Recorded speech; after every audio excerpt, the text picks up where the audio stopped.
بسم الله الرحمن الرحيم أعوذ بالله من الشيطان الرجيم بسم الله الرحمن الرحيم لهم فيها فاكهة ولهم ما يدعون அதில் அவர்களுக்கு விதவிதமான பலவர்த்தங்கள் உண்டு இன்னும் அவர்கள் வேண்டுவனையாவும் அவர்களுக்கு உண்டு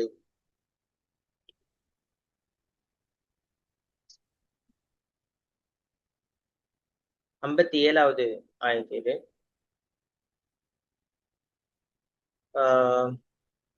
போன ஆயத்துகள்ல அல்லாஹ் ரபுல் ஆலமீன் சொர்க்கவாசிகள் அவங்களுக்கு கிடைக்கக்கூடிய அந்த சொகுசான நிலைமைகள் எல்லாமே சொல்லி காமிச்சாங்க.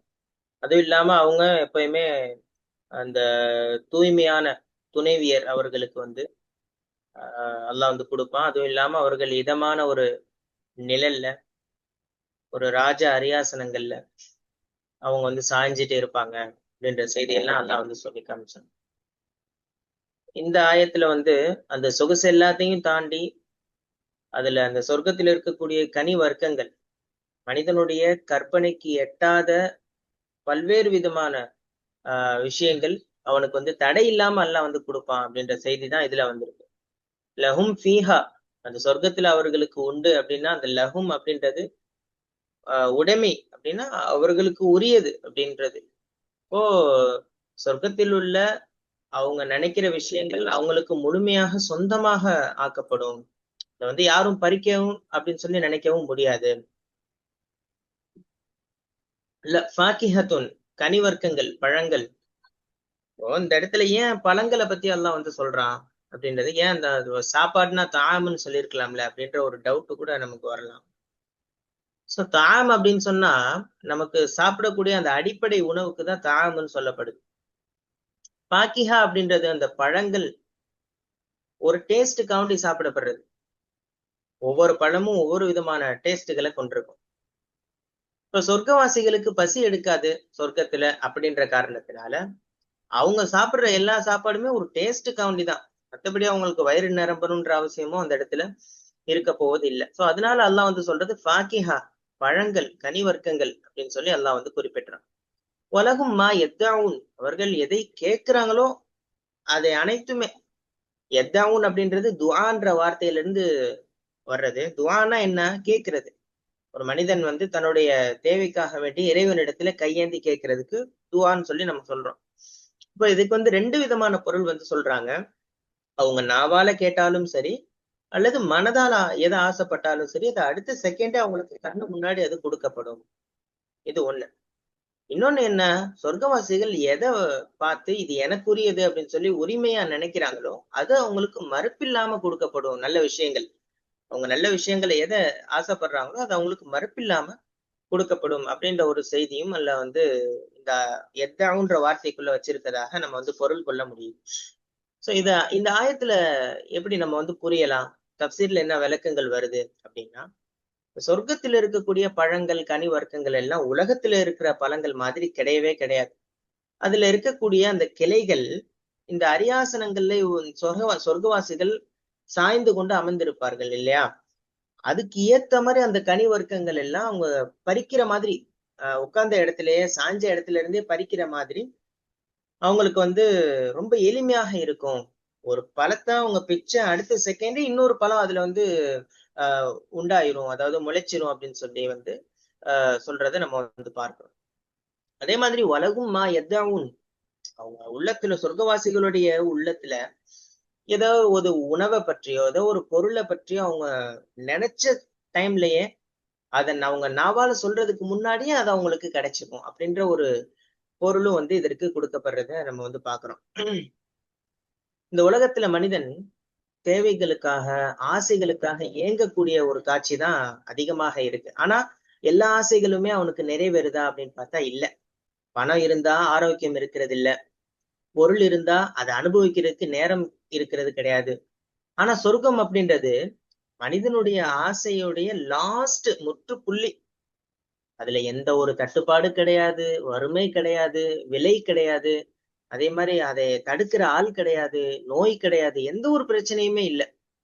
அவங்க கேட்கறதெல்லாம் அப்படின்னு சொன்னா உணவாக இருக்கட்டும், அல்லது குடிக்கக்கூடிய பானங்களாக இருக்கட்டும், அழகான ஆடைகளாக இருக்கட்டும், நம்ம ஆசைப்படுற மாளிகைகள், இப்படி வந்து இன்னும் சொல்ல போனா மலக்குகளுடைய அந்த வரவேற்பு, சலாம், அல்லாஹ்வினுடைய அந்த அருளான ஒரு பார்வை, இது எல்லாமே வந்து அதுல கிடைச்சிரும்.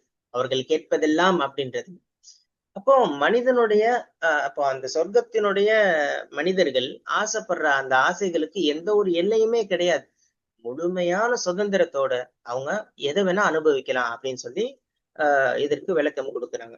இப்போ உலகத்துல நம்ம எப்படி இருக்கணும்?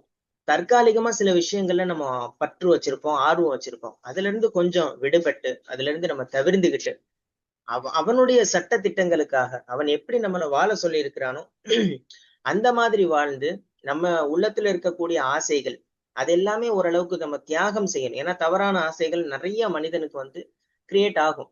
சோ அதெல்லாமே வந்து நம்ம மன இச்சையை பின்பற்ற மாதிரி ஆயிடும். சோ அதெல்லாமே கொஞ்சம் நம்ம தடுத்துக்கிட்டு இருந்தோம் அப்படின்னா, மறுமை நாள்ல சொர்க்கத்துல இன்ஷா அல்லாஹ் ஆக சிறந்த உன்னதமான வெகுமதிகள் அவர்களுக்கு கொடுக்கப்படும் அப்படின்ற ஒரு செய்தி தான் இந்த ஆயத்துல நம்ம வந்து பார்க்க முடியுது. இன்னைக்கு மனிதன் வந்து உலகத்துல இருக்கிற பொருட்கள், ஆன்லைன்ல ஷாப்பிங் பண்றது, அதே மாதிரி பல்வேறு விதமான கேஜெட்ஸ் எல்லாமே வந்து ஆஹ் பக்கத்துல பக்கத்துல இருக்கிறதுனால அவனுடைய அந்த தேவைகள் நிறைவேறது, ஆசைகள் நிறைவேறது, இது எல்லாமே தொடர்ந்து இருக்கணும்னு சொல்லி மனிதன் நினைக்கிறான். ஆனா இது என்ன ஆகுதுன்னு சொன்னா அந்த பேராசை இன்னும் கொஞ்சம் வளர்க்குது. மனிதன் அப்படியே ஒரே இடத்துல இருக்க வச்சு இன்னும் கொஞ்சம் அப்படியே அந்த எண்ணத்தை இன்னும் அதிகப்படுத்தி கொண்டே இருக்கு.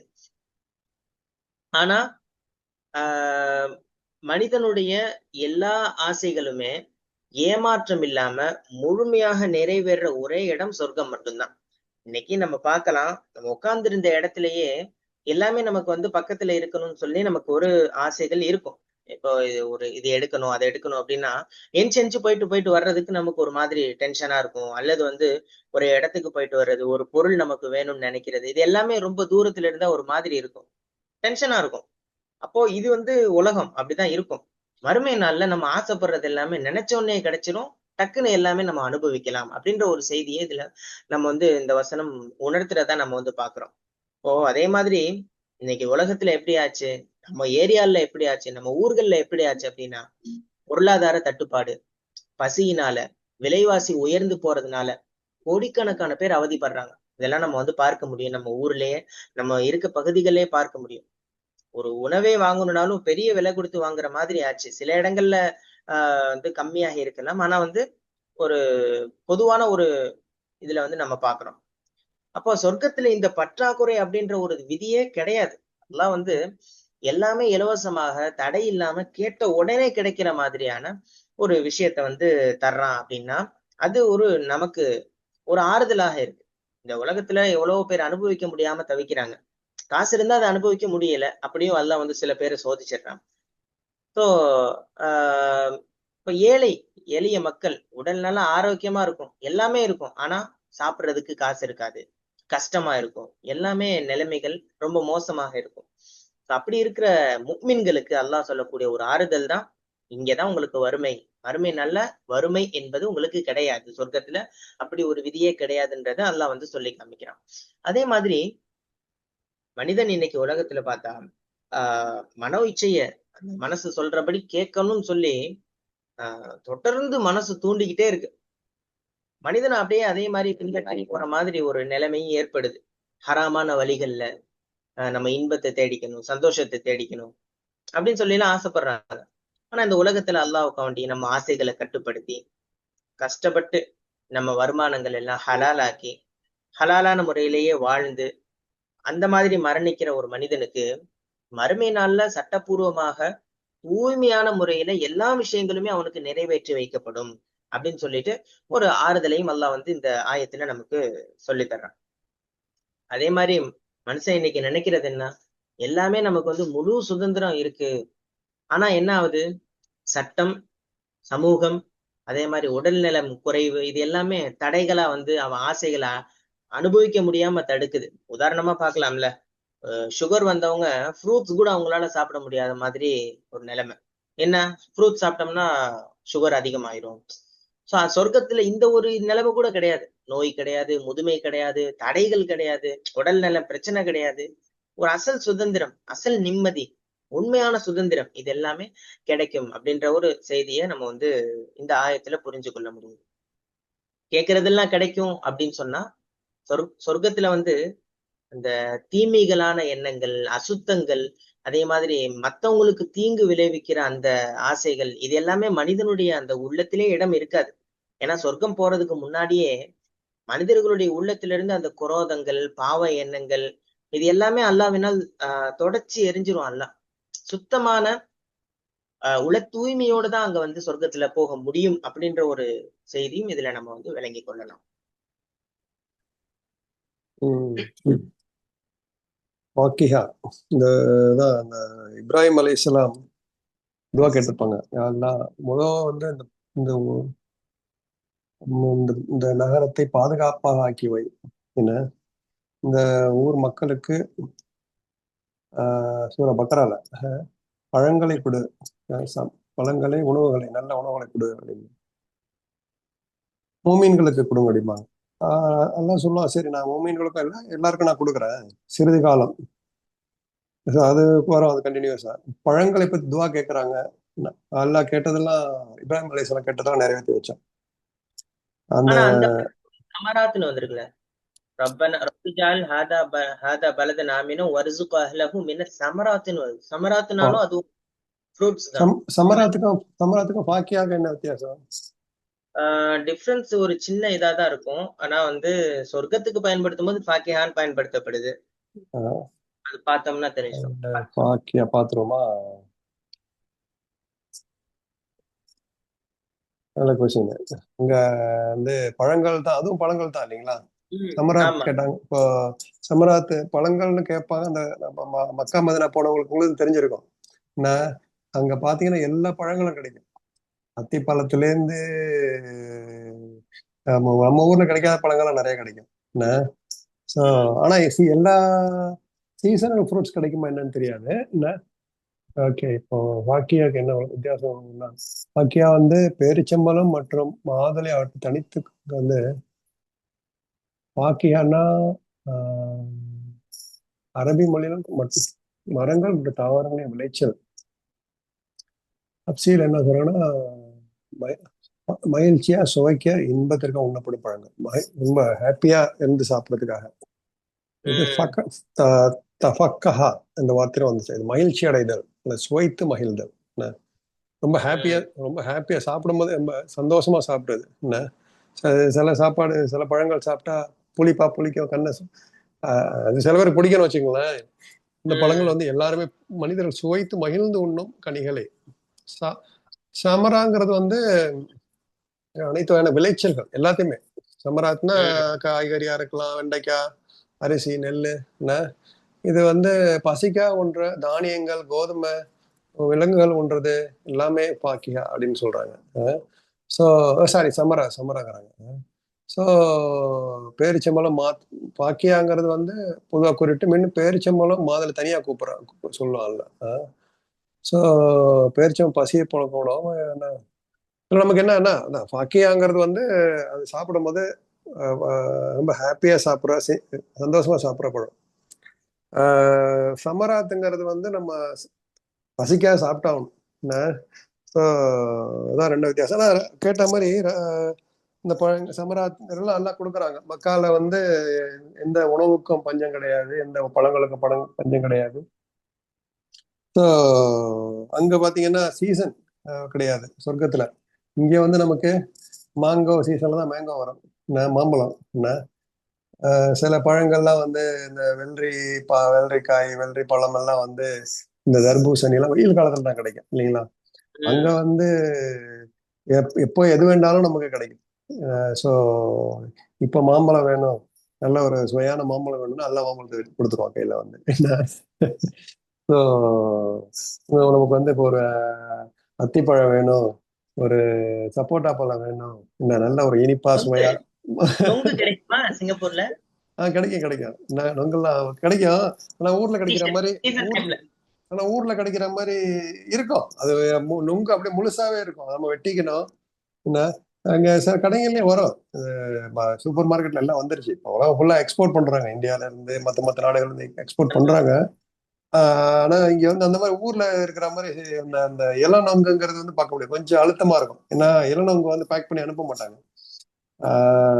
மேபி டப்பாக்குள்ள போட்டு அது பதப்படுத்தப்பட்ட நுங்குகள் கிடைக்குது. என்ன டீ கோகனட் கூட சொல்லுவாங்க அது பேரு. ஸோ அங்கெல்லாம் கிடைக்குதுன்னு வச்சுங்களேன். இப்போ சிங்கப்பூர்லயே வந்து எல்லா ஃப்ரூட்ஸும் கிடைக்கும். சிங்கப்பூர் வந்து ஒரு மலேசியா, சிங்கப்பூர் வந்து எல்லா பழங்களும் ரொம்ப நல்லா இருக்கும் மார்க்கெட்ல வந்து. அது ஒரு பாக்கியம்னே சொல்லலாம். அது வந்து அதெல்லாம் நம்ம சூப்பர் செய்யணும் வச்சுக்கோங்களேன். எல்லா நாட்டுல உள்ள பழங்கள் எங்கெங்க நல்ல முதல் தரமான பழங்கள் இங்க வரும். என்ன ஸோ இதே மாதிரி அங்க இதான் சீசன்ல தான் கிடைக்கும். எல்லா நேரத்துல இங்க சிங்கப்பூர்ல சீசன் ஃப்ரூட்ஸ் தானே கிடைக்கும். அங்க சொர்க்கத்துல வந்து எல்லா சீசனும் எல்லாமே கிடைக்கும். கேட்கறது ரெண்டாவது வந்து நீங்க சொன்ன மாதிரி அங்க வந்து இதை பத்தி கவலைப்பட தேவையில்லை. எனக்கு சுகர் இருக்கு, என்ன எனக்கு வந்து பல்லு வலி இருக்கு, இது சாப்பிட்டா அங்க வலிக்கும், இது சாப்பிட்டா வந்து எனக்கு ஒத்துக்காது, அலர்ஜி, அதெல்லாம் கிடையாது. எல்லாம் வந்து என்ஜாய் பண்ணலாம், ஹாப்பியா சந்தோஷமா சாப்பிடலாம் அப்படிங்கிறாங்க. ஸோ கேட்டது எல்லாமே கிடைக்கும். நீங்க சொன்ன மாதிரி அங்க வந்து நம்ம அங்க வந்து நம்ம தூய்மையானதான் கேட்போம். அது சில இடத்துல சொல்லுவாங்க, அந்த ஒரு பறவை போயிட்டு இருக்குமோ, அந்த பறவை வந்து சாப்பிடணும்னு ஆசைப்பட்டா நம்ம வந்து உடனே எல்லாம் அதை வந்து தட்டுல சமைச்சு கொண்டு வச்சிருவாங்க. ஸோ அந்த மாதிரி வாக்கியங்கள்லாம் கேட்டதெல்லாம் அந்த அர்த்தத்துல கேட்டது நல்ல விஷயங்கள் கேட்கலாம். அல்ல நான் உன்னை பார்க்கணும், என்ன எல்லாம் ரசகுல்லா அலைத்தோட நான் வந்து போய் நம்ம முசாபா செய்யணும், என்ன அவங்களுடைய குரான் ஓதுறதை நான் கேட்கணும், அந்த மாதிரி ஆசைப்படுறதெல்லாம் நம்ம எண்ணங்கள்லாம் அந்த மாதிரி போகணும். நம்ம நம்ம என்ன நினைக்கிறோமோ சஹாபாக்கள்கிட்ட போய் நம்ம பேசணும். யாரெல்லாம் அந்த அலிஃப்லாம் மீமுக்கு அர்த்தம் தெரியல, அதுக்கு அர்த்தம் சொல்லு, அது அந்த மாதிரி கேட்கறதெல்லாம். அங்கேயே போய் பிரியாணி வேணும், சாப்பாடு வேணும்னா கேட்கலாம். ஸோ கேட்டது எல்லாமே கிடைக்கும் அல்ஹம்துலில்லாஹ். என்ன ஸோ நமக்கு வந்து அந்த பாக்கியம் கிடைக்கணும். என்ன ஸோ அதுக்கு வந்து இப்போ என்ன பண்ணணும், இங்க பாடுபடணும். என்ன இங்க வந்து நம்ம ஒரு பழம், நல்ல பழம் வரணும்னா அதுக்கு என்ன பண்ணணும், விதை போடணும், மரத்தை வந்து ஊண்டணும், அதுக்கு அது வந்து தண்ணி ஊற்றணும், களை இல்லாம பார்த்துக்கணும். அது வந்து விலங்குகள் மற்ற மற்ற மனிதர்கள்ட்ட இருந்து பறி போகாம நம்ம பாதுகாக்கணும். அதே மாதிரிதான் ஈமான். நான் ஈமானை வந்து தக்வாவை அதிகரிச்சுக்கிட்டே இருக்கணும். சைத்தான்ட்ட நம்ம ப்ரொடெக்ட் பண்ணிட்டு இருந்தோம்னா இதனுடைய பலன்களை வந்து நம்ம பலமா கிடைக்கும் இன்ஷா அல்லாஹ். என்ன இப்போ இப்போ எப்படி நம்ம இந்த உலகத்தை விளைநிலம் சொல்றான்ல, இங்க கிடைக்கிற விளைநிலம் அங்க வந்து நீங்க அறுவடை செஞ்சுக்குவீங்க அப்படிங்கிறான். நம்ம வந்து நல்ல விளைச்சலை வந்து நம்ம வந்து விளைநிலத்தை நம்ம பார்த்துக்கிட்டு பராமரிச்சு கடுமையா உழைச்சு, என்ன யார் யாருக்கு அதுல இருந்து நம்ம சதக்காவும் கொடுத்து நம்மளும் என்ஜாய் பண்ணி, உதாரணம் வாழ்க்கை வந்து ஒரு உதாரணம் இல்லைங்களா. ஸோ அந்த மாதிரி நம்ம வாழ்க்கை வந்து அல்லாஹ்வுக்கு உகந்ததா சுன்னாவுக்கு கட்டுப்பட்டு இருந்துச்சுன்னா இன்ஷா அல்லாஹ் நமக்கும் இந்த மாதிரி எல்லா பாக்கியங்களும் பலன்களும் நமக்கு கிடைக்கும். நம்ம கேட்கறதெல்லாம் இன்ஷா அல்லாஹ் நமக்கு அங்க கொடுப்பான். அதை கேட்கறதுக்காக நம்ம சில தியாகங்களை பண்ணித்தான் ஆகணும். சைத்தான்களை வந்து நம்ம பகிரங்க எதிரியா எடுத்துக்கணும். நம்ம வந்து எது எது நம்ம மனசு போற போக்குல போகாம அந்த நப்ஸை கண்ட்ரோல் பண்ணி என்ன அல்லாஹ் சொல்றதெல்லாம் கட்டுப்பட்டு செஞ்சா இன்ஷா அல்லாஹ் இந்த பாக்கியம் நமக்கு கிடைக்கும். அது கிடைக்கணும்னு துவா செய்வோம். எனக்கும் உங்களுக்கு எல்லாருக்கும் உலக மக்கள் அனைவருக்கும் இந்த பாக்கியம் நமக்கு கிடைக்கணுங்கிறத நம்ம துவா செய்வோம். இன்ஷா அல்லாஹ்.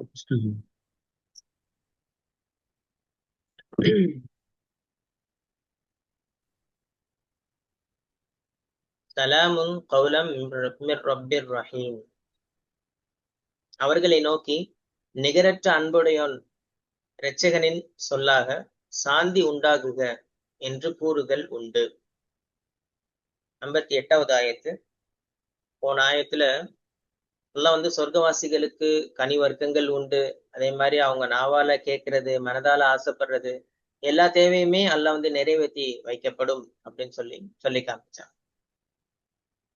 இந்த ஆயத்துல வந்து பழங்கள், மாளிகைகள், அதே மாதிரி துணைவியர், இது எல்லாத்தையும் விட மிக பெரும் பாக்கியமாக அல்லாஹ் ரப்புல் ஆலமீன் அவனே வந்து சலாம் கூறி வாழ்த்துவான் அப்படின்ற ஒரு செய்தியை இந்த ஆயத்து வந்து நமக்கு சொல்லி காமிக்குது. சலாம் சலாம் அப்படின்றது வந்து சாந்தி, அதே மாதிரி நிம்மதி, பாதுகாப்பு ஏற்படுவதாக, அமைதி உண்டாவதாக அப்படின்ற பொருள் எல்லாம் வருது. அதாவது இந்த இடத்துல எப்படி நம்ம பொருள் கொள்ளலாம்னா, உங்களுக்கு எந்த காலத்திலயுமே சரி குறையில்லாத ஒரு முழுமையான ஒரு அமைதியும் உண்டாகட்டும், உரித்தாகட்டும் அப்படின்ற ஒரு பொருள்ல வந்திருக்கு. கௌலன் நேரடி சொல்லாக, அதாவது வார்த்தையாக அப்படின்னா மலக்குகள் வழியாக அல்லாஹ் வந்து சொல்றது இல்ல. இறைவனே தன்னுடைய அவனுடைய மொழியாலேயே சொல்வது. அவன் எப்படி சொல்லுவான் அப்படின்றது நமக்கு தெரியல. ஆனா அல்லாஹ் வந்து நமக்கு சொல்லுவான். மிர் ரப்பிர் ரஹீம், எல்லையற்ற கருணையுடைய இறைவனிடம், ரப்பிடம் இருந்து. இந்த இடத்துல அல்லாஹ் வந்து ரப்புன்னு பயன்படுத்துறான், அல்லான்னு கூட பயன்படுத்தல. 2 வார்த்தை வந்திருக்கு, ரப்பு, இன்னொன்னு ரஹீம்.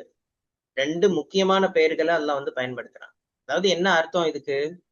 இந்த உலகத்துல நீங்க வாழும் பொழுது அணு அணுவாக உங்களை படைத்து பரிபாலித்து பாதுகாத்து சோதனைகள் எல்லாம் வழிகாட்டி உங்கள் மேல எல்லையில்லாத அன்பு காட்டிய ரஹ்மத் ரஹீம், அந்த அன்பு காட்டிய அல்லாஹ்வினுடைய நேரடி தொடர்பு, அவனுடைய அந்த அன்பினுடைய வெளிப்பாட்டை உணர்த்துவதற்காக வேண்டிதான் அல்லாஹ் இந்த மாதிரி சொல்றான். அல்லான்னு கூட சொல்லலையே, ரப்பு ரஹீம் அப்படின்னு சொல்லிட்டு 2 முக்கியமான வார்த்தைகள்ல இந்த ஆயத்துல அல்லாஹ் வந்து பேசுறான்.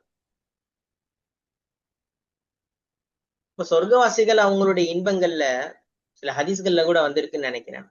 சொர்க்கவாசிகள் அவங்க இன்பங்கள்ல அப்படியே ஊறி திளைத்திருக்கும் பொழுது திடீர்னு சொல்லி அல்லாஹ் வந்து ஒரு பேரொளிய காட்சிப்படுத்துவான்.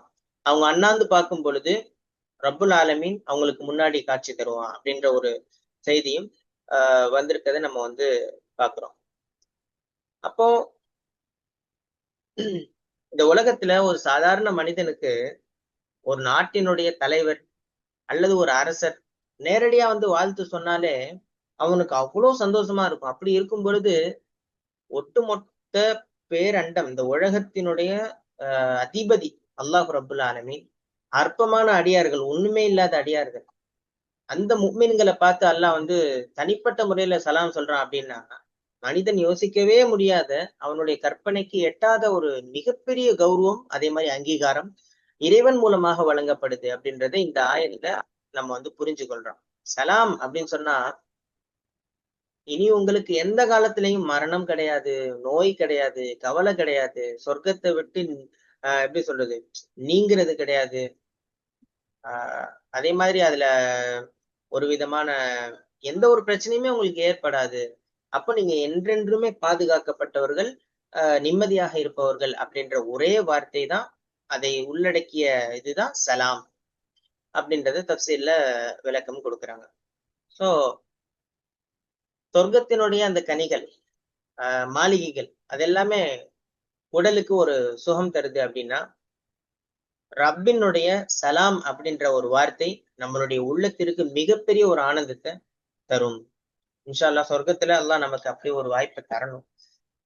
சோ படைப்பிற்கும் படைப்பாளனுக்கும் உள்ள அந்த தூரம் எல்லாம் மறைஞ்சு போய் அப்படியே அன்பினுடைய அந்த சங்கமம் அந்த இடத்துல வெளிப்படுறதை நம்ம வந்து பார்க்க முடியும்.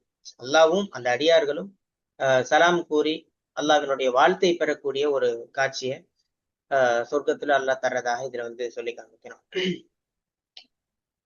இன்னைக்குள்ள மனிதன் சோசியல் மீடியால இந்த லைக் எதிர்பார்க்கறது, அதே மாதிரி ஃபாலோவர்ஸ் எதிர்பார்க்கறது இன்ஸ்டாகிராம் வழியா நிறைய பார்க்க முடியுது.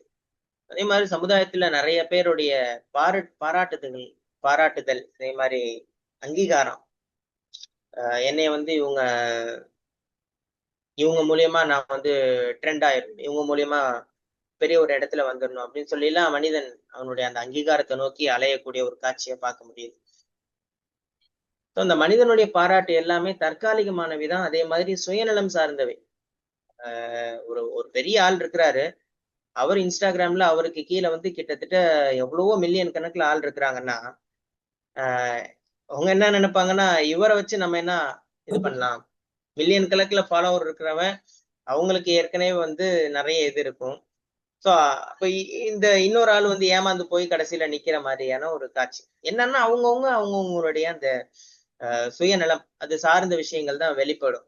ஆனா அல்லாஹ் வந்து என்னன்னா நம்மள்ட்ட எப்படி சொல்றான்னா மனிதர்களுடைய அந்த போலியான பாராட்டுதல்கள், அங்கீகாரங்கள், அது எல்லாமே தள்ளி வச்சு அவனுடைய கட்டளை என்ன, எல்லாம் நமக்கு என்ன ஆர்டர் கொடுக்குறான், எப்படி நம்ம வாழணும்னு சொல்றான்.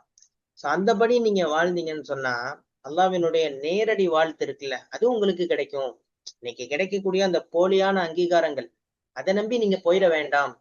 நீங்க எனக்கு பயந்து வாழ்ந்தீங்கன்னா, எனக்கு அஞ்சி நீங்க வாழ்ந்தீங்கன்னா உங்களுக்கு நிறைய வாழ்த்து கிடைக்கும் அப்படின்ற ஒரு வழிகாட்டுதல் இந்த ஆயத்து மூலமாக நமக்கு வந்து கிடைக்குது. அதே மாதிரி எவ்வளவு வசதி இருந்தாலும் சரி, இன்னைக்குள்ள மனிதர்கள் வந்து மன அழுத்தம், நிம்மதி இல்லாத ஒரு வாழ்வு, எவ்வளவு வசதி இருந்தாலுமே இந்த ஒரு சிந்தனை மட்டும் இருக்கு எப்பயுமே. நிம்மதியே இல்ல, வாழ்றதுக்கு வந்து கஷ்டமா இருக்கு, டிப்ரெஷனா இருக்கு அப்படின்லாம் சொல்றது. அப்போ அந்த உண்மையான சலாம் அப்படின்ற ஒரு இதுல அமைதி, நிம்மதி, இது எல்லாமே அல்லாவுக்கு எப்படி சொல்றது, அல்லாஹ் கொடுக்கறதுலதான் இருக்கு. சோ அவன்கிட்ட நம்ம தொடர்போட நம்ம எப்பயுமே வந்து அவனுடைய இபாதத்துகளை செஞ்சுட்டு இருந்தோம்னு சொன்னா இந்த உலகத்திற்கு, உலகிலும் சரி மறுமையிலும் சரி, அந்த அசல் நிம்மதி அப்படின்றது கிடைக்கும். சலாம் அப்படின்னு சொல்லி இதுல இன்னொன்னு என்ன நம்ம புரியுது அப்படின்னு சொன்னா, நபி அவர்கள் கூட சொல்லி தருவாங்கல்ல நமக்கு, ஸல்லல்லாஹு அலைஹி வஸல்லம், தெரிந்தவர்களுக்கும் தெரியாதவர்களுக்கும் நீங்கள் சலாம் சொல்லுங்கள், அதே மாதிரி சலாத்தினை பரப்புங்கள், உங்களுக்கு மத்தியில நீங்கள் வந்து அமைதியை பரப்புங்கள் அப்படின்னு சொல்லி சொல்லக்கூடிய ஒரு காட்சியும் நம்ம வந்து பாக்குறோம். அப்போ சொர்க்கத்துல மிகப்பெரிய பண்பு என்ன அப்படின்னா சலாம் சொல்லி கொள்றதுதான். சோ அல்லாவே தன்னுடைய அடியார்களுக்கு சலாம் சொல்றான் அப்படின்னும் பொழுது, சண்டை சச்சரவுகள் எல்லாம் இன்னைக்குள்ள முஸ்லிம்கள் அது எல்லாத்தையுமே தள்ளிட்டு, நீங்க வந்து இந்த இதுல இருக்கீங்க, நீங்க வந்து அதுல இருக்கீங்க, நான் அதனால உங்களுக்கு சலாம் சொல்ல மாட்டேன், நான் வந்து எனக்கு பிடிக்காத அவரை அதனால சலாம் சொல்ல மாட்டேன், அப்படிலாம் இல்லாம ஒரு சந்தோஷமான ஒரு தூய்மையான எண்ணத்தோடு நம்ம வந்து மத்தவங்களுக்கு சலாத்தை சொல்லும் பொழுது நம்ம உள்ளமும் அமைதி அடைகிற மாதிரி அல்லாஹ் வந்து சில ஏற்பாடுகளை செய்வான். சோ அந்த சுன்னத்து நபி அவர்கள் காட்டி தந்த அந்த வழிமுறை, அதை நம்ம பின்பற்றணும் அப்படின்றத நம்ம வந்து இந்த ஆயத்துல புரிஞ்சு கொள்ள முடியுது. நமக்கு ஏற்படக்கூடிய பிரச்சனைகள், சோதனைகள், இது எல்லாத்தையுமே சகித்து கொண்டு மார்க்கத்துல நம்ம உறுதியாக இருக்கிறோம் அப்படின்னா அவங்களுக்குதான் இப்படிப்பட்ட அந்த ஊக்கத்தை எல்லாம் வந்து கொடுக்குறான். இப்ப எவ்வளவு இருந்தாலும் சரி, நமக்கு வரக்கூடிய அந்த நாள், மறுமை நாள், உன்னதமான ஒரு நாள், அல்லாஹ் சொல்லக்கூடிய அந்த சலாம், அதை நம்ம எப்போ கிடைக்க போகுது, அதுக்காண்டி நம்ம என்ன, அப்ப அதெல்லாம் நம்ம யோசிக்கும் பொழுது உலகத்துல இருக்கிற அந்த துன்பங்கள் எல்லாம் ஒண்ணுமே இல்லாம போயிரும் அப்படின்றது புரிய வருது. சோ சலாமும் கௌலம் மிர் ரப்பிர் ரஹீம் அப்படின்ற இதுல தப்சீர்ல விளக்கம் படி இன்னொரு விஷயம் என்ன புரியுது அப்படின்னு சொன்னா, ஆஹ் இந்த நம்பிக்கை அல்லாவை கண்கூடாக நம்ம பார்க்க முடியும் மறுமை நாளில் இன்ஷா அல்லாஹ், அவன் நாடினால் பார்க்க முடியும் அப்படின்றது வந்து இந்த ஆயத்துல நமக்கு புரிய முடியுது. அல்லாஹ்வெல்லாம் பார்க்க முடியாது அப்படின்னு சொல்லி மறுக்கிறது வந்து அதுவும் வந்து ஒரு வழிகேட்டுல போய் விட்டுரும். இன்னைக்கு உலகத்துல வேணா நம்ம பார்க்க முடியாது, நாளை அவனுடைய இடத்தில், இந்த உலகமும் அவனுடைய இடம்தான், மறுமையில சொர்க்கத்துல அந்த இடத்துல அரியாசனங்கள் அமர்ந்து கொண்டு எல்லா இன்பங்களையும் அனுபவிச்சுட்டு அப்படி இருக்கும் பொழுது அல்லாஹ் நமக்கு கொடுக்குற அந்த சுகம் இருக்குதே, அது நம்ம எப்பயுமே எண்ணி பார்க்கவே முடியாது அப்படின்றத இந்த ஆயத்துல நம்ம வந்து பாக்குறோம். அதே மாதிரி அந்த சலாத்துக்கு இன்னொரு சட்டம் என்ன சொல்றாங்கன்னா, நீங்க சொல்லும் பொழுது அஸ்ஸலாமு அலைக்கும் வரஹ்மத்துல்லாஹி வபரகாத்துஹு அப்படி சொன்னீங்கன்னா உங்களுக்கு நன்மைகள் 30 மடங்கு அப்படின்னு அந்த ஹதீஸ் கூட நம்ம கேள்விப்பட்டிருக்கோம்ல. ஒருத்தர் உள்ள நுழையும் போது அஸ்ஸலாமு அலைக்கும் சொல்லுவார் 10 அப்படின்னு சொல்லுவாங்க, அஸ்ஸலாமு அலைக்கும் வரஹ்மத்துல்லாஹ் அப்படின்னா 20, அஸ்ஸலாமு அலைக்கும் வரஹ்மத்துல்லாஹி வபரகாத்துஹு அப்படி சொல்லும்போது 30 அப்படின்னு சொல்லுவாங்கன்ற செய்தியெல்லாம் நம்ம வந்து பார்க்க முடியுது. சோ இது எப்படி ஒரு நன்மையான விஷயமோ அதே மாதிரி சலாமுக்கு பதிலளிக்கிறது இன்னொரு ரொம்ப முக்கியமான ஒரு விஷயம். வலைக்கும் சலாம் அப்படின்னு சொல்லணும், அது ஒரு கட்டாய கடமை. ஏன் அப்படின்னு சொன்னா, ஒருத்தவங்க நம்ம மேல ஒரு அமைதிக்காக வேண்டி துவா செய்யறாங்கன்னா நம்ம திருப்பி அவங்களுக்காக வேண்டி துவா செய்யறது நம்ம மேல ஒரு கடமை. எனக்கு இவரை பிடிக்காது, இவர் கூட எனக்கு சண்டை, எனக்கு இவர் ஆக மாட்டாரு அப்படின்றதுக்காண்டி அவர் சலாம் சொன்னா நான் வந்து பதில் சொல்ல மாட்டேன்னு சொல்றது, நாளைக்கு அதுக்கும் நம்ம தான் ஜவாப் சொல்லி ஆகணும் அப்படின்ற ஒரு சிந்தனையும் நமக்கு வந்து ஆழமாக இந்த வசனம் புரிய வைக்குது.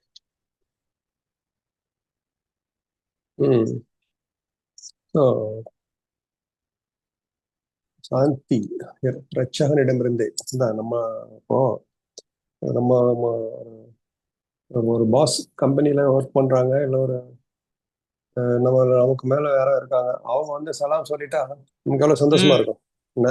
ம் ஸோ ஆமா நம்ம முதலாளியே சலாம் சொல்லிட்டாருப்பா இன்னைக்கு என்ன அப்படின்னு எவ்வளோ ஆமா அஹ், சந்தோஷப்படுவாங்க. ஒரு நாட்டு அதிபதியோ ஒரு நாட்டு மினிஸ்டரோ வந்து சலாம் சொல்லி கை கொடுத்தாருன்னு வச்சுக்கோங்க என்ன, சலாம் சொன்னாருன்னா அது எவ்வளவு பெரிய சந்தோஷப்படுவோம் என்ன. ஆனா அல்லாவே சொல்றான் அப்படின்னா நம்மளை படைச்சு பரிபாலிச்சு நம்மளை வந்து சொல்ற, அதான் அதான் உன்னதமான ஹையஸ்ட் மெடல். கிடைக்கிற மெடல்லாம் விட என்ன, அந்த பரிசு இந்த ம் பரிசு அதுக்கு போட்டி இப்ப எல்லாம் நம்ம வாங்கின சந்தோஷத்தை விட என்ன, இந்த சலாம்னு சொல்லி அல்லாஹ் சொல்லும் போது எவ்வளவு மனசு வந்து குதூகலம் அடையும் அப்படிங்கறத நம்ம நினைச்சு கற்பனை பண்ணி பார்க்கணும் என்ன. ம் அல்லாஹ் வந்து நமக்கு சலாம் சொல்றான் அப்படின்னா எவ்வளவு பெரிய பாக்கியம் அது நம்ம கிடைக்கணும் இன்ஷா அல்லாஹ். அதுக்கு நம்ம இந்த உலகத்துல என்ன செய்யணும் என்ன, அதுக்குள்ள தகுதியானவரை நம்ம மாறணும் என்ன. இந்த மாதிரி சின்ன விஷயங்கள் நம்ம எல்லாம் சொன்ன என்ன சின்ன விஷயங்கள்ல பெரிய விஷயங்கள் தான், சில பெரிய தியாகங்கள்லாம் பண்ணணும் என்ன. ஸோ இந்த அதுக்கு வந்து நீங்க சொன்ன மாதிரி ஒவ்வொருத்தங்களுக்கும் பரஸ்பரம் சலாம் வந்து சொல்லணும். சிறியவர் பெரியவர் அப்படிலாம் பார்க்க தேவையில்லை. சில பேர் சொல்லுவாங்க சின்ன பசங்க வந்து பெரியவங்களுக்கு சலாம் சொல்லணும் அப்படின்னு சொல்லுவாங்க. ம் ரசூலுல்லாஹி ஸல்லல்லாஹு அலைஹி வஸல்லம் பள்ளியில சின்ன பிள்ளைங்களுக்கும் சலாம் சொல்லியிருக்காதா இப்ப கேட்டுக்கிறேன் நான் என்ன. கூப்பிட்டு அவங்கள கூப்பிட்டு முத்தம் போட்டு அஸ்ஸலாமு அலைக்கும் சொல்லி என்ன, அப்படிலாம் ஒரு சமூகம் இருந்திருக்கு. இப்போ இப்ப யாரும் சலாம் சொல்றதுக்கெல்லாம் நேரம் கிடையாது. சலாம் சொன்னாலும் நமக்கு ஒரு பயம், அவங்க வந்து பதில் சலாம் சொல்லுவாங்களோ என்னமோ அந்த மாதிரி இருக்கிறாங்க. நம்ம வந்து சலாம் சொன்னா பதில் சொல்றது கிடையாது. நமக்கு என்ன சொல்றாங்க, அதுக்கு வந்து நம்ம சலாம் சொன்னா அவங்க சலாம் பதில் சொல்லலைன்னா கூட அவங்களுக்கு அல்லாஹ் நியமிக்கப்பட்டிருக்கிற மலக்குகள் வந்து நமக்கு பதில் சொல்றாங்க என்ன. அவங்களுக்கு நம்ம சொல்லும் போது அந்த மலக்குமார்கள் வந்து நமக்கு பதில் சொல்றாங்க என்ன. ஸோ அதுக்காக நம்ம வந்து மற்றவங்களுக்கு சலாம் சொல்லலாம் என்ன. ஸோ சலாம்ங்கிறது என்ன, ஒரு நிம்மதி என்ன. இஸ்லாமே வந்து அமைதி மார்க்கம்னு சொல்றோம் என்ன. இஸ்லாமை ஃபாலோ பண்ணா எந்த ஒரு மன அழுத்தமோ எந்த ஒரு கவலையோ இருக்காது. ஏன்னா எல்லாம் அல்லாவுடைய தவக்கலத்துல நம்ம விட்டுறோம். நடந்ததெல்லாம் அல்லாவுடைய செயலால் நடந்தது, நடக்க போறதோ அல்லாவுடைய ம் செயலால் நடக்க போகுது. நம்ம முயற்சிகள் தான் பண்ண போறோம், முயற்சிகள் பண்ணாதான் உண்டு, அதுவும் இல்லை. ஸோ ம் அதனால அதான் இஸ்லாமியம் அமைதி மார்க்கங்கிறோம் என்ன. ஸோ இஸ்லாத்தை ஃபாலோ பண்ணி குரான் ஹதீஸ் சுன்னாக்களை ஃபாலோ பண்ண இந்த உலகத்திலேயே அமைதி கிடைச்சிடும் என்ன. ஆனா சின்ன சின்ன சோதனைகள் வரதான் செய்யும். பிள்ளைகள் மூலமா, மனைவி மூலமா, கணவன் மூலமா, ஸோ தொழில்ல என்ன, அரசாங்கங்கள் அச்சுறுத்தல்கள் மூலமா வரத்தான் செய்யும். நான் இருந்தாலும் நம்ம எப்போ அந்த மார்க்கத்தை அதான் சொல்லலாம், நம்ம பற்றி பிடித்துக் கொள்ளுங்கிறோம் குரான்ல. நான் ஒரு இடத்த ம் இந்த மார்க்கத்தை நம்ம எப்போ நம்ம குரானையும் சுன்னாவையும் நம்ம பற்றி பிடித்து அல்லாஹ் செஞ்சோமோ நமக்கு வந்து எந்த கவலையும் கிடையாது என்ன. மறு உலகத்துல இதுக்கு மேல எந்த ஒரு அச்சுறுத்தலும் கிடையாது, பயமும் கிடையாது என்ன. பையன் வந்து டிஸ்டர்ப் பண்ண மாட்டான், அம்மா வந்து அத வைப்பு சொந்தக்காரங்க மூலமா வந்து இந்த மாதிரி பிரச்சனைகள்லாம் வராது. எப்போ அமைதி தான். நம்ம யாரையும் போய் நம்ம திருத்த தேவையில்லை. அங்க அவங்கவுங்க வேலை அவங்கவுங்க உண்டு இருப்பாங்க. இப்ப நமக்கு பொறுப்புகள்லாம் இருக்கும் என்ன. ஒரு கணவனா, ஒரு பிள்ளையா, ஒரு தந்தையா நம்ம செய்யற டியூட்டிஸ்லாம் இருக்கு. அது சாதாரண வேலை கிடையாது. அல்ஹம்துலில்லாஹ் நிறைய தியாகங்கள் செய்யணும் என்ன. நமக்கு வந்து ஒரு குழந்தை செல்வம் கொடுக்குறான்னா, ஒரு மனைவி கொடுத்துருக்கான், கணவன் கொடுத்துருக்கான்னா நமக்கு அவங்களுக்குள்ள ஹக்கை நிறைவேற்றணும் என்ன. அவங்க ம் கரெக்டா இல்லைன்னா அதுக்கு சில பிரச்சனைகளை நம்ம ஃபேஸ் பண்ணி தான் ஆகணும் என்ன. எந்தெந்த வழியில நம்ம அவங்களை திருத்தணும், சபூர் செய்யணும். அங்க வந்து அதனால சபூர் பத்தி இங்க இந்த உலகத்துல சபூரா இருக்கணும் என்ன.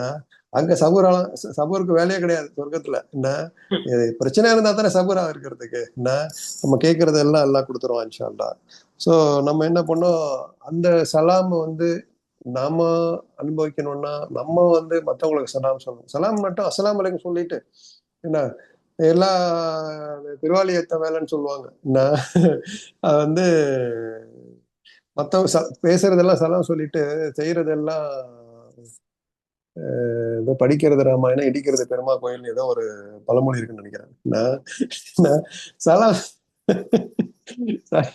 சலாம் சொல்லிட்டு தேவையில்லாம ஃபித்னா பண்றது என்ன, அவங்கள வந்து நம்ம மனசு நோகடிக்கிறது என்ன, ரெண்டு உறவை பிரிச்சு விடுறது, அந்த மாதிரி இருந்தா அந்த சலாத்துக்கு பயன் கிடையாது. உண்மையிலேயே நம்ம சலாம் சொல்றோம்னா அந்த சலாத்தோட அர்த்தம் இருக்கணும். மற்றவங்களுக்கு சலாம் சலாம் அலைக்கும் வரமத்துலாம் வரகாத்து சொல்றோம்னா நம்ம கிடைக்குது, அதோட அர்த்தத்தை புரிஞ்சு நான் வந்து சலாம் சொல்றேன்னா நான் உனக்கு இனிமேலுக்கு எந்த தீங்கு இழைக்க போறது இல்லை, நம்ம அவங்களுக்கு ஒரு பாதுகாப்பு கொடுக்குறோம். என்ன, வீட்டுல வந்து மருமக மாமியார்கிட்ட வந்து சலாம் அலைக்கும் சொல்லிவிட்டு, நான் மருமக மாமியார்கிட்ட போய் அஸ்ஸலாமு அலைக்கும் சொல்லிட்டு, நான் கணவன் வந்து மனைவிட்டையும் பிரச்சனை ஆரம்பிச்சாதான் அங்கதான் அந்த சலாத்தோட அர்த்தமே இல்லாம போயிடுது. வீட்டுக்குள்ள அஸ்ஸலாமு அலைக்கும் சொல்லிட்டு உள்ள நுழையணும்னு ஏன் சொல்றோம் என்ன? சோ இந்த மாதிரி வேலைகளை நான் பார்க்க மாட்டேன், உங்களை நான் பாதுகாப்பா இருப்பேன், உங்களுக்கு அமைதியை தான் தருவேன்னு ஒரு உத்தரவாதத்தை கொடுக்குறோம். அதான் அர்த்தம் இல்லைங்களா இந்த சலாத்தோட அர்த்தம்.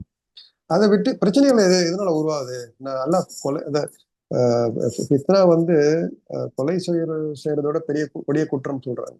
நான் இல்லாத பொல்லாத வந்து மற்றவங்களுக்கு சொல்லி கொடுக்கறது, இந்த உறவை பிரிக்கிறது, நான் எஸ்பெஷலி இந்த மாதிரி இந்த உறவுகளுக்குள்ள பிரச்சனையை உண்டு பண்றது, நான் பொறாம உச்சரிப்புனால வந்து சின்ன விஷயங்களை பெருசாக்குறது, குடும்பத்துல குழப்பத்தை உண்டாக்குறது, மன அழுத்தத்தை உண்டாக்குறது, உலகத்துல நடக்குது. எவ்வளவு பேர் கஷ்டப்படுறாங்க, எவ்வளவு மாமியார் கஷ்டப்படுறாங்க, எவ்வளவு பிள்ளைங்க கஷ்டப்படுது, எவ்வளவு கணவன் கஷ்டப்படுறாங்க, எவ்வளவு மனைவிகள் கஷ்டப்படுறாங்க. நான் யாரையும் பொதுவா இவங்க தான் சொல்லல, ரெண்டு சைத்தான் வந்து எல்லாத்துலயுமே இருப்பான்.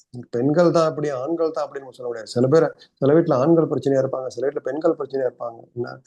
இந்த சலாத்துடைய உண்மையான அர்த்தத்தை தெரிஞ்சுக்கிட்டு நான் அவங்க வந்து அவங்களுக்கு எந்த தீங்கு இழைக்க போறதில்ல, உங்களுக்கு அமைதியை தான் செய்வேன், உங்களுக்கு வந்து ஒத்தாசையா இருப்பேன் என்ன, அவங்க ரோல் அப், அதாவது மகன் தந்தையோட அருமையை தெரிஞ்சுக்கணும் இல்லைங்களா. அத்தா வந்து ஆலோசனை அட்வைஸ் சொன்னான்னா கேட்டு நடக்கணும். நீ சொல்றது யாரு என்ன அப்படின்னு கேட்கக்கூடாது என்ன. மனைவியும் வந்து அதுவும் தந்தை அதுக்கு தகுதியானவரா இருக்கணும். அவர் வந்து பையனுக்கு வந்து ஒரு புத்திமதி சொல்றாருன்னா அவர் அது மாதிரி நடக்கணும் என்ன. இந்த மாதிரி ஒவ்வொருத்தங்களுக்கு வந்து கணவன் வந்து மனைவியை வந்து பாதுகாக்கிறான்னு எல்லாத்துக்கும் பொறுப்பாக்கிறான்னு ஒரு வார்த்தை சொல்லுவாங்கல்ல என்ன. சோ கணவன் அந்த அந்த தகுதியோட இருக்கணும். மனைவி அப்பதான் மனைவி சொல்ல பற்றி கேட்பாங்க. மனைவியை வந்து அந்த மாதிரி நடந்துக்கணும் என்ன. மனைவி வந்து கணவனுக்கு பிடிச்ச மாதிரி நடந்துக்கணும் என்ன. சோ இந்த மாதிரி இதான் சலாம். இப்போ வந்து இந்த உலகமே சலாமா இருந்துச்சுன்னு வச்சுக்கோங்கன்னா, மர உலகமும் நமக்கு அந்த சலாத்தை வந்து அல்லாவே சலாம் கொடுக்குறேங்கிறான் என்ன. அந்த சலாம வந்து நம்ம அல்லாவுடைய அமைதி சாந்தியோடைய நம்ம கிடைக்கணும்னா இப்போ நம்ம இந்த உலகத்துக்கு எல்லாருக்கும் நம்ம சாந்தி கிடைக்க நம்ம கருவியா இருக்கணும் இன்ஷா அல்லா என்ன. ஸோ இது ஒரு பெரிய இந்த மெடல் நமக்கு கிடைக்கணும், அல்லாவுடைய சலாம் நமக்கு கிடைக்கணும்னா என்ன. ஸோ இன்ஷா அல்லா அல்லாவுடைய கட்டளைக்கு நம்ம அடிபணியணும் என்ன. இந்த உலகத்தை நிறைய சலாம் சொல்லணும், நமக்கு வந்து எல்லாருக்கும் நம்ம சாந்தியை நம்ம பரப்பணும் என்ன. அப்படிங்கிறது தான் என்னுடைய இந்த படிப்பினை இந்த ஆயத்துல நினைக்கிறேன். சரிங்களா. இன்ஷா அல்லா அந்த எல்லாரும் அல்லாவுடைய சலாம பெறறதுக்கு நம்ம எல்லா தௌஃபீக் அல்லாஹ் கொடுக்கணும். வாட்சிங் வந்த நேரத்துல இன்ஷா அல்லா. அடுத்தது போயிடுவோம். போயிடும்.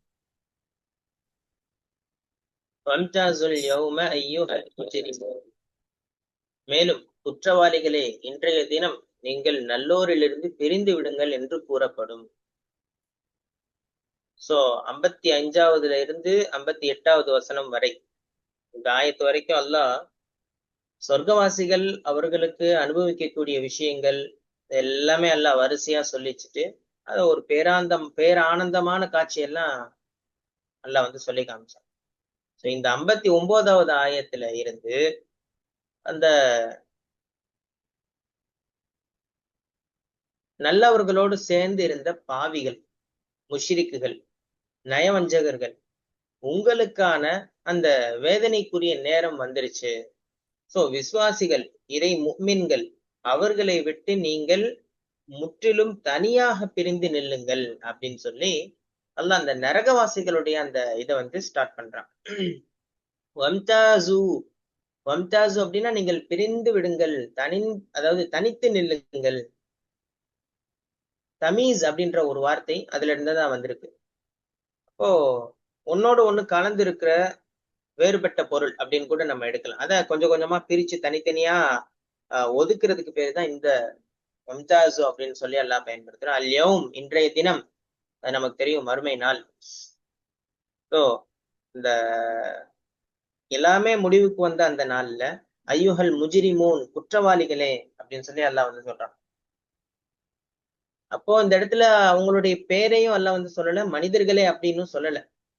குற்றவாளிகள் அப்படின்னு சொல்லி ஒரே பேர்ல முடிச்சிட்டான். தகுதியின் அடிப்படையில அவங்களுக்கு பேர் வந்து அல்லாஹ் வச்சுட்டான். அப்போ அல்லாஹ்வுக்கு முன்னாடி அவங்க ஒரு அவமதிப்போட, கோபத்தோட அவங்களுக்கு வந்து அல்லாஹ் இப்படி ஒரு வார்த்தைய, ஒரு அழைப்பு கொடுக்கிறத இந்த ஆயத்துல சொல்லி காமிக்கிறான். அப்போ என்ன புரியுது அப்படின்னு சொன்னா, இந்த உலகத்துல சேர்ந்து வாழ்ந்த அந்த நபர்கள், முஸ்லிம்கள் இல்ல முஸ்லிம்கள் மாதிரியே நான் இருக்கிறேன் அப்படின்னு சொல்லிட்டு இருக்கிறவங்க எல்லாருமே வந்து தனித்தனியா பிரிக்கப்படுவாங்கன்ற ஒரு காட்சி தான் அல்லாஹ் இதுல சொல்லி காமிக்கிறான். அப்போ இந்த உலகத்துல வந்து நம்ம பார்க்கலாம், முஃமின்களும் இருப்பாங்க, காஃபிர்களும் இருப்பாங்க. இன்னும் சொல்ல போனா ஒரே சமூகத்துல ஒரே தெருவுலயே கலந்தும் இருப்பாங்க. நயவஞ்சகர்கள், இந்த முனாஃபிக் அப்படின்னு சொல்லக்கூடியவங்க, அவங்கள வந்து முஃமின்கள் மாதிரியே காமிச்சுக்கிடுவாங்க. முஸ்லிம் சமூகத்துல அப்படியே ஒட்டிக்கிட்டே இருப்பாங்க. இப்ப இப்படி அந்த இது சில கேட்டகரி இருக்கு. இப்ப இந்த தீயவர்கள் அப்படின்னு சொல்லி அல்லாஹ் சொன்னது, அவங்களுடைய பணம், செல்வாக்கு, அரசியல் பலத்தை வச்சுக்கிட்டு நல்லவர்கள் எல்லாத்தையுமே ஒடுக்கி, அவங்கள வந்து எந்த ஒரு இதையும் அனுபவிக்க விடாம, எதையுமே ஆஹ் வளரவே விடாம, இவங்களுடைய அந்த நல்ல தன்மை, அவங்க நல்லவங்க அப்படின்றத காமிக்கிறாங்க. ஆனா மறுமையினுடைய நீதிமன்றம், அல்லாஹ்வினுடைய நீதிமன்றத்துல எல்லா போலியான முகமுடிகளும் அப்படியே அல்லாஹ் கழட்டிடுவான். அப்ப அந்த வசனத்தினுடைய அந்த 59வது ஆயத்து, அதுல எல்லாம் உத்தரவு பிறப்பிக்கிறான். அந்த உத்தரவுக்கு பின்னாடி விசுவாசிகள் எல்லாருமே வந்து ரைட் சைடு, அதே மாதிரி குற்றவாளிகள் எல்லாருமே இடப்பக்கமாக பிரிஞ்சு நிப்பாங்க. அல் முஜ்ரிமூன் அப்படின்னு சொல்லி எல்லாம் ஒரே லேபிள்ல இவ்வளவு அநியாயம் செஞ்சவங்களும் வந்துருவாங்க, தனிமைப்படுத்தப்பட்டுருவாங்க அப்படின்றதுதான் இதற்கு விளக்கமாக சொல்றாங்க. இப்படி இந்த வம்தாசும் சொல்றது வந்து அந்த குற்றவாளிகளுடைய உள்ளத்துல ஒரு பெரிய இடி மாதிரி, திடீர்னு என்னடா இது, சேர்ந்துதான் இருந்தோம் இவ்வளவு நாள், அப்படியே கூடவே இருந்தோம், டபக்குன்னு இப்போ நம்மள மட்டும் தனியா பிரிக்கிறாங்களே அப்படின்னு சொல்லி ஒரு ஒரு பயம், ஒரு இடி மாதிரி அவங்களுக்கு வந்து ஏற்பட்டுரும். இப்ப நல்லவங்களோட இருக்கும் பொழுது அவங்களுக்கு சில பாதுகாப்புகள் கிடைச்சிருக்கும். அதே மாதிரி வந்து இப்போ இப்போ என்ன ஆகுதுன்னா, அல்லாஹ்வினுடைய ரஹ்மத் அவங்கள விட்டு தூரமான மாதிரி, துண்டிக்கப்பட்ட மாதிரி அவங்க உணர்ந்துற ஒரு டைம் வந்துரும். அதாவது என்ன அர்த்தம், இதுக்கு பின்னாடி நமக்கு அழிவை தவிர வேறு எதுவுமே கிடையாது அப்படின்னு சொல்லிட்டு ஒரு நடுக்கம் வந்து அவங்கள சூழ்ந்து கொள்ளும் அப்படின்றத அந்த வம்தாசுன்ற ஒரு வார்த்தை உணர்த்துவதாக தப்சீல்ல நம்ம வந்து பார்க்கிறோம். அப்போ போன ஆயத்துல பார்த்தோம்னா சொர்க்கவாசிகளுக்கு அப்படியே நிம்மதியான ஒரு வார்த்தை தான் சலாம். ஆனா அதுக்கு நேர் மாற்றமான நடுக்கம் தரக்கூடிய வார்த்தை இந்த ஆயத்து. அப்போ நம்ம எப்படி புரியுறோம், ஒரு பக்கம் சாந்தியும் நிம்மதி, இதெல்லாமே அல்லாஹ் வந்து பிரகடனம் செஞ்ச அடுத்த செகண்ட் இந்த கோபத்தினுடைய அந்த சாட்டை அல்லாஹ் வந்து அதை சுழற்றுறான். எல்லாருமே அசைவற்று நிக்கிற ஒரு பயங்கரமான அமைதியான நேரத்தில் குற்றவாளிகளே பிரிந்து நெல்லுங்கள் அப்படின்ற ஒரு சப்தம், ஒரு கட்டளை எல்லாரையுமே அதிர வச்ச மாதிரி அல்லாஹ்வினுடைய அந்த தீர்ப்பை அமுல்படுத்தக்கூடிய ஒரு காட்சியை பார்க்கிறோம். இன்னைக்கு நம்ம ஸ்கூல்லயே படிக்கிற சமயத்திலே பார்த்திருக்கலாம். யார் அவனை அடிச்சான்னு சொல்லி தெரியாது, ஆனா அடிச்சவனை கண்டுபிடிச்சிருப்பாங்க. ஆனா அவன் கூட்டத்தோடு கூட்டமா தான் இருப்பான். நீங்க 2 பேர் மட்டும் இங்கிட்டு தனியா வாங்க அப்படின்னு சொன்னாலே ஒரு நடுக்கம் வந்துடும். ஆஹா, நம்ம மாட்டினோம், எதுவுமே பண்ண முடியாது போல. அதே மாதிரி தப்பு செஞ்சவன் முகத்திலே சில பேர் முகத்திலே காமிச்சிரும். அதனால நீங்க 5 பேர் மட்டும் தனியா நில்லுங்க அப்படின்னு சொல்லிட்டாலே அவங்களுக்கு ஒரு விதமான பயம் ஏற்படும். காவல்துறை அதிகாரிகள் முன்னாடி பேசுற சமயத்துல அது நம்ம பார்க்கலாம். அதே மாதிரி பெரிய பெரிய நபர்களுக்கு முன்னாடி நின்று பேசும் பொழுது இதை நம்ம இந்த இந்த காட்சியெல்லாம் உணர முடியும். சோ இந்த தனிமைப்படுத்தப்படுறது, பிரிந்து நிக்கிறது அப்படின்ற ஒரு விஷயமே ரொம்ப பயங்கரமான ஒரு விஷயம்ன்றத இதுல இந்த ஆயத்துல நம்ம வந்து பாக்குறோம். இன்னைக்குள்ள சமுதாயத்துல எப்படி மனிதர்கள் அவங்கள நல்லவங்களா காட்டுறதுக்காண்டி நிறைய போலியா சில வேடங்கள் அணிச்சிட்டு நான் வந்து நல்லவன் அப்படின்னு சொல்லி காமிக்கிறாங்க. எவ்வளவு பெரிய மனிதராக இருந்தாலும், அதே மாதிரி நான் தான் அந்த உலகத்திலே அறப்பணிகள் நிறைய செஞ்சுட்டு இருக்கிறேன் அப்படின்னு சொல்லி இருந்தாலும், தனிப்பட்ட வாழ்வில் அவங்க மிகப்பெரிய ஒரு குற்றவாளிகளாக இருக்கிறாங்க. இன்னைக்கு மனிதர்களை எப்படி வேணா நம்ம ஏமாத்தலாம். ஆனா மறுமை நாளில் உன்னுடைய அசல் குற்றவாளியான அந்த முகம் அது தனியா பிரிக்கப்படும். உன்னுடைய அடையாளம் தனியாக தெரியப்படும். அப்படின்ற ஒரு எச்சரிக்கையை இந்த ஆயத்து வந்து ஒவ்வொரு தனி மனிதனுக்கும் புரிய வைக்கிறது. குறிப்பாக முஸ்லிம் சமுதாயத்துக்கு அல்லாஹ் சொல்றது என்ன? நீங்க எப்பயுமே அல்லாஹ்வுக்கு பயந்து நடந்து கொள்ளுங்க. ஏன்னா நீங்க தனியா பிரிக்கப்பட்டீங்கன்னா உங்களால எதுவுமே செய்ய முடியாது அப்படின்ற ஒரு செய்தியும் நமக்கு வந்து புரியுது. அதே மாதிரி இளம் சமுதாயம், இளைஞர்கள் அவங்கள கண்டிப்பா நம்ம பேசியே ஆகணும். ஃப்ரெண்ட்ஷிப் ரொம்ப கெட்ட ஃப்ரெண்ட்ஸோட அதிகமா சேர்ந்து அவங்களுடைய அந்த வலைகள்லயே சிக்கி ஒழுக்கத்தையும் இழந்து போறாங்க. சில பேர் மார்க்கத்தையும் கூட இழந்து போறாங்க. இந்த உலகத்துல வேண்டுமானாலும் நம்ம பார்க்கலாம், கூட்டமாக சேர்ந்து பாவங்கள் செஞ்சு அதுல சந்தோஷமா இருக்கிறது அப்படிலாம் இருந்துக்கலாம். ஆனா மறுமை நாள்ல வம்தாசு பிரிந்து நெல்லுங்கள் அப்படின்னு சொல்லி எல்லாம் சொன்னான். எல்லா ஃப்ரெண்ட்ஷிப் அந்த கெட்ட ஃப்ரெண்ட்ஷிப் எல்லாமே போயிரும். அடியோடு துண்டிக்கப்பட்டுரும். ஒவ்வொரு குற்றவாளியும் தனித்தனியா எல்லாம் வந்து நிறுத்திடுவான் அப்படின்ற ஒரு விழிப்புணர்வு இன்னைக்கு இளம் சமுதாயத்துல கண்டிப்பாக வேணும். அதை நம்ம வந்து பார்க்க முடியும். அதே மாதிரி அதிகார பலத்தை வச்சுக்கிட்டு நிறைய குற்றவாளிகள் எவ்வளவு பேர் என்கிட்ட ஆள் இருக்கு, என்கிட்ட இவங்கள தெரியும், அந்த வக்கீல தெரியும், இந்த வக்கீல தெரியும், என்ன கேஸ் வேணா போட்டு நான் வந்து தப்பிச்சிருவேன் அப்படின்லாம் சொல்றாங்க. அதே மாதிரி அநியாயம் செய்யக்கூடிய ஆட்சியாளர்கள் இவங்க எல்லாமே வந்து இந்த சட்டத்தினுடைய பிடியில இருந்து தப்பிச்சு போயிடுறாங்க. ஆனா அல்லாஹ்வுக்கு முன்னால் அவனுடைய நீதிமன்றத்துல எந்த ஒரு பரிந்துரையும் கிடையாது, லஞ்சம் கொடுத்தாலும் செல்லாது, யாரும் வக்கீலும் கிடையாது.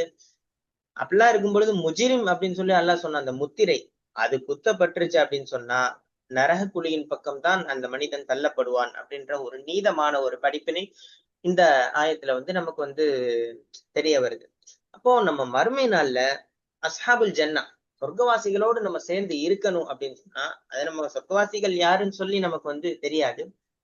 சோ நம்ம இந்த உலகத்துல வாழும் பொழுது நம்மளுடைய நட்பு எப்படி இருக்கு, நம்ம வாழ்வாதாரம் எப்படி இருக்கு, நம்ம சிந்தனைகள் இது எல்லாமே முஃமின்களோடு ஒட்டி இருக்கா, அல்லது இந்த குஃப்ரான சிந்தனை நம்ம உள்ளத்துல இருக்கா, நம்ம ஃப்ரெண்ட்ஸ் எல்லாமே வந்து நமக்கு நல்வழி காட்டுறவங்களா அல்லது நம்மளை கெடுக்கிறவங்களா, அது யாரா வேணா இருக்கட்டும், முஸ்லீம் அல்லது நான் முஸ்லீம் யாரா வேணா இருக்கட்டும். இன்னைக்கு நான் முஸ்லிம்ஸ் கண்டிப்பா அவங்களோட சேர்ந்துதான் நம்ம பயணிக்க வேண்டிய ஒரு கட்டாயமான சூழல் இருக்கு. அப்படி இருக்கும் பொழுது அவங்க அவங்க மூலியமா நமக்கு ஒரு நல்லது கிடைச்சா அல்ஹம்துலில்லாஹ் பிரச்சனை இல்லை. ஆனா அவங்கள பார்த்து நம்ம கெட்டு போயிடக்கூடாது. இன்னொன்னு என்னன்னா நம்மளை பார்த்து அவங்களும் கெட்டு போயிடக்கூடாது. ரெண்டுமே பாதிப்பு தான் நமக்கு. சோ அப்படி இருக்கும் பொழுது இந்த விஷயத்த நம்ம உணர்ந்து இந்த தீய கூட்டத்துல இருந்து நம்ம விலகி நம்ம ஃப்ரெண்ட்ஷிப் எல்லாமே நல்லதா இருக்கணும். அஸ்ஹாபுல் ஜன்னா கூட இருக்கணும் அப்படின்னு சொன்னா அதுக்கேத்த மாதிரி நம்ம செயல்பாடுகள் அமையணும். நம்ம ஃப்ரெண்ட்ஷிப் இருக்கணும், நம்ம வாழ்வாதாரம் அமையணும், நம்ம ஃபேமிலியோட கரெக்டா நடந்துக்கணும், நம்ம இருக்க இடங்கள்ல நம்ம சரியா நடந்துக்கணும். இது எல்லாமே நம்ம உணர வேண்டிய ஒரு ஒரு ஆயத்து தான் இந்த ஆயத்து. ஏன்னா அல்லாஹ் வந்து சொர்க்கவாசியை பத்தி ஃபுல்லா சொல்லி சந்தோஷமா சொல்லிட்டே இருந்துட்டு அடுத்த ஆயத்தே அடுத்து உங்களுக்கான விசாரணை அப்படின்னு சொல்லி எல்லாம் பிரிக்கிறான். சோ இது வந்து ரொம்ப யோசிக்க வேண்டிய ஒரு தன்மையாக இருக்கு. அப்போ மறுமையில அல்லாஹ்வுக்கு முன்னாடி ரெண்டே பிரிவு தான். ஒண்ணு அஸ்ஹாபுல் யமீன், இன்னொன்னு அஸ்ஹாபு ஷிமால். அதாவது சொர்க்கவாசிகள் அஸ்ஹாபுல் யமீன், அஸ்ஹாபு ஷிமால்னா நரகவாசிகள் இடது புறத்துல நிற்பாங்க. மூன்றாவதாக எந்த ஒரு ரெண்டத்துக்கும் நடுவுல இருக்கிறவங்க அப்படின்னு சொல்லி எல்லாம் எதுவுமே இருக்காதுன்றதையும் நம்ம உறுதியா நம்பணும். நான் வந்து நல்லதும் செய்யறேன், தீயதும் செய்யறேன் அப்படின்ற இதை விட அஸ்ஹாபுல் யமீனா இருக்கணும் அல்லது அஸ்ஹாபு ஷிமாலா இருக்கணும். அவ்வளவுதான், ரெண்டு தான் இருக்கு. அதை வந்து நம்ம வந்து நல்ல தெளிவாக புரிஞ்சு கொள்ளணும். அதே மாதிரி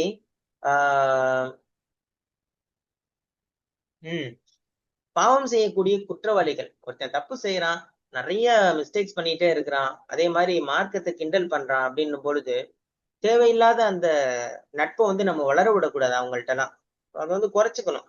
அதே மாதிரி பாவங்களுக்கு துணை போற மாதிரி சில வேலைகள் எல்லாம் இருந்துச்சுன்னா அது எல்லாமே அப்படியே கட் பண்ணிடணும். எப்பயுமே பிறர் செய்யக்கூடிய பாவத்துக்கு நம்ம துணை போவதற்கு எந்த இடத்திலுமே அல்லாஹ் அனுமதிக்கல. தாவனும் அலல் வெறி தக்குவா, நன்மையிலும் இறைவனை அஞ்சக்கூடிய அந்த தக்குவாவிலும் மற்றவர்களுக்கு உதவியாக இருங்கள். வலா தாவனும் அலல் இஸ்மி வல் உதுவான், பாவத்துல நீங்க எப்பயுமே துணையாக போவாதீங்க அப்படின்னு சொல்லி அல்லாஹ் தடுக்கிறான். சோ அந்த இதை வந்து பார்க்கும் பொழுது என்ன தெரியுது அப்படின்னா நம்ம நட்பு, நம்ம பாவங்களுக்கு துணை போற மாதிரியான விஷயங்கள் இது எல்லாருமே வந்து தடுக்கப்பட்ட எப்படி சொல்றது ஹராமான விஷயம்தான் அப்படின்றதையும் நம்ம வந்து புரிஞ்சிருக்கு. அப்போ நன்மையான விஷயங்கள்ல மட்டுமே ஒருவரை ஒருவர் ஒத்தவாசோ பில் ஹக்கி ஒத்தவாசோ பில் சபர் அந்த விஷயத்துலதான் பரஸ்பரம் நம்ம ஒத்துழைப்பு கொடுக்கணும், சேர்ந்து இருக்கணும் அப்படின்ற ஒரு சட்டம் இந்த ஆயத்துல இருந்து நமக்கு வந்து புரியுது. ஸோ இது பாருங்க, கொஞ்சம் வந்து எல்லாம் சலாம் சொன்னா அன்பா அஸ்ஸலாமு அலைக்கும் அல்லாவே சொல்றான். அடுத்த செகண்டே சீன் மாறுது. என்ன ரொம்ப கோபமா தனிச்சு போங்க குற்றவாளிகளே அப்படிங்கிறான். எல்லாம் ஒரு பேலன்ஸ் வைக்கிறான் பாருங்க, செக்கு எல்லாத்துலயும் எல்லாம் ஒரு பேலன்ஸ் வச்சிருப்பான். ரொம்பவும் நம்ம ஐயா ரஹீம் அர் ரஹ்மான் அர் ரஹீம், இந்த உலகத்துல தான் ரஹீம், மறு உலகத்துல நான் ரஹ்மானா இருப்பேன். என்ன எல்லாருக்கும் வந்து நான் கருணை இங்க கருணை காமிப்பான். என்ன எல்லாருக்கும் சாப்பாடு கொடுப்பான், தண்ணி கொடுப்பான். என்ன அங்க வந்து மறுமை நாள்ல வந்து இதுக்கே சான்ஸ் கொடுக்குறான்ல. கடைசி வரைக்கும் நீ உனக்கு வந்து வான்னு தான் சொல்றான். எல்லாம் வந்து ரொம்ப ஒரு கிருபையாளன் தானே. என்ன வதுவதுன்னு கூட ஒரு வார்த்தை யூஸ் பண்றோம். வதுவதுன்னா என்ன, ஒருத்தர் குற்றம் செஞ்சுட்டு தௌபா செஞ்சுட்டா அவன் மன்னிச்சு திருப்பி எல்லாம் வந்து அவனை நேசிக்கிறான். நம்ம நம்ம செய்வோமா அந்த மாதிரி? நம்ம ஒருத்தனை மன்னிச்சிருவோம், ஆனா திருப்பி நேசிப்போமா? என்ன ஒருத்தர் நம்ம அநியாயம் செஞ்சுட்டான்னா மன்னிக்க கூட கஷ்டமா தான் இருக்கும். என்ன மன்னிச்சு இந்த மாதிரி பண்ணிட்டியே என்ன அப்படின்ட்டு நம்ம எல்லாம் அப்படி கிடையாது. வதுவதுங்கிற வார்த்தையில ஒரு அந்த அஸ்மாவுல் ஹுஸ்னா ஒரு நாளைக்கு பார்ப்போம் நம்ம இன்ஷா அல்லாஹ். ஒரு வார்த்தைக்கும் ரஹீமா இருக்கிறான், கஃபாரா இருக்கிறான், அஃபூவா இருக்கிறான். என்ன ஸோ அவ்வளோ சான்ஸ் கொடுக்குற அல்லாஹ் என்ன நம்ம கடைசியில இப்படி சொல்றான்னா அப்படியும் அந்த திருந்தாத ஜென்மங்கள் அப்படின்னு இருக்குல்ல, நல்லா காப்பாற்றணும். அந்த மாதிரி ஒரு பாறையான உள்ளமா எல்லாம் நம்ம அதான் சொல்லலாம். ஒரு இந்த உருண்டு வரும் கற்பாறையில கூட ஈரம் இருக்குமா. என்ன உங்களுடைய உள்ளம் அந்த மாதிரி ஆகக்கூடாதா அப்படின்னு கேட்பான். என்ன அந்த மாதிரி கடினமான நம்ம உள்ள ஆயிடக்கூடாது, எல்லாம் நம்மளை காப்பாற்றணும். இந்த ஸோ அதான் இந்த மாதிரி மும்தாஜ் மும்தாஜ்ங்கிற வார்த்தை கூட இதுல இருந்தான், தனித்து நிற்கிறது. அப்படிங்களா? எக்ஸலன்ட். ஒருத்தவனை பாராட்டுறதுக்கு சொல்லுவாங்கல்ல, எல்லாத்துலயும் தனித்த நீ வந்திருக்கிற, தனிச்சு வந்திருக்கிற. அதான் தனிச்சு நம்ம அந்த மீனிங் நம்ம எடுத்துக்க கூடாது. இது வந்து தனிச்சு நின்று அந்த வேற அர்த்தம், இது நெகட்டிவ் மீனிங்ல சொல்றது, இது எல்லாம் சொல்றது. சோ அதான் இந்த முஜ்ரிமீன் ஜரம் முஜ்ரிம் அப்படிங்கிற கிரிமினல்ங்கிற வார்த்தை கூட இதுல இருந்து வந்துச்சுங்கிறாங்க. என்ன இந்த முஜ்ரிம் கிரைம் வந்து முஜ்ரிம் கிரைம் முஜ்ரிமீன் கிரைம் கிரிமினல்ஸ் யாரு நிஃபாக் தன்மை உடைய, அது ரெண்டு பக்கமும் நல்ல மாதிரி தெரியும். அங்க போய் பின்னாடி எல்லா வேலையும் தலைமறைவா செய்யற பாவங்கள்லாம் இருக்கு இல்லையா, அதெல்லாம் வெளியே கொண்டு வந்துருவோம். நம்ம நினைச்சு கூட பார்த்து நம்மளை வந்து மற்றவங்களை நம்ம பேசவே கூடாது. நம்ம அந்த நிஃபாக் தன்மை நம்ம கிட்ட இருக்கா அப்படிங்கறத பார்க்கணும். நம்ம சொல்றோம் செய்யறோமா என்ன. ஸோ அதை வந்து நம்ம ஆழமா போகணும். நம்ம குரானை ஓதுறோம், மற்றவங்களுக்காக நம்ம ஓதுறோமா நமக்காக ஓதுறோமா? நம்ம எல்லாம் சொல்றான் எல்லாம் வந்து குரானை கற்று மற்றவங்களுக்கு கற்பிப்பவரே உங்களுக்கு சிறந்தவர் அப்படிங்கிறான். கற்பிக்கும் போது என்ன ஆகுது, கற்பிக்கப்படுபவனை விட கற்பிப்பவன் நிறைய படிச்சுக்கிறான் அப்படிங்கிறாங்க இல்லைங்களா. நமக்கு வந்து ஒரு ஆசிரியர் மாணவன் கத்துக்கிறத விட ஆசிரியர் நிறைய கத்துக்கிறாரு இல்லைங்களா. ஸோ நமக்கு தான் நம்ம சொல்லிக்கிறோம். நம்ம வந்து நம்மளுடைய நியத்துக்களை சுத்திகரம் சொன்ன என்ன பண்ணிக்கணும். நம்ம நப்சை எப்படி வச்சிருக்கிறோம், நம்ம இந்த தொழுவும் போது நிஃபாக் தன்மையோட தொழுறோமா, நான் ஏதோ ஒரு கடமைக்காக போய் தொழுறோமா, ஆசையா போய் தொழுறோமா, நல்லாக்காக இஹ்லாஸோட ஒரு ஈடுபாட்டோட தொழுறோமாங்கிறத நம்ம கேட்டுக்கிட்டே இருக்கணும். என்ன பட் மனிதர்கள் தவறுகள் செய்யக்கூடியவங்க தான். அதுதான் உடனே நம்ம என்ன பண்ணோம், இஸ்திக்பார் செஞ்சிடணும். என்ன ஸோ அப்படி இஸ்திக்பார் செய்யாம நம்ம வந்து ஒரு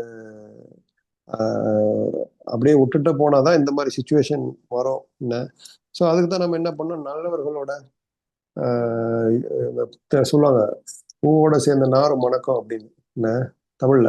என்ன ஸோ என்ன நல்ல மக்கள் மனிதர்களோட சேர்ந்து இருந்தா நல்லா சூறா காஃப்ல சொல்லுவோம். நம்ம வெள்ளிக்கிழமை ஓதுறதுல நாயை பத்தி சொல்லுவோம், நம்ம படிச்சிருக்கோம் இல்லைங்களா. நல்லவங்களோட சேர்ந்ததுனால அந்த குரான்ல அந்த நாயை வந்திருக்கு அப்படின்னு. ஆனா இன்னொரு இடத்துலயும் நாயை பத்தி பேசுவோம். அதாவது அது தண்ணி குடிச்சாலும் நாயை நாக்க தொங்க போட்டு நிற்கும். தாகம் இல்லைன்னா நாக்க தொங்க போட்டு நிற்கும். என்ன அது பேராசை பிடிச்சி அழிஞ்சுக்கிட்டே இருக்கும். அது என்ன போதுங்கிற மனப்பான்மை அதுக்கு இருக்காது அப்படிமா என்ன. கிடையாது. ஸோ அதே வந்து நம்ம எந்த மனிதர்களோட இருக்கிறோமோ அதுதான் நம்ம என்ன செய்யணும் ப்ராக்டிக்கலா.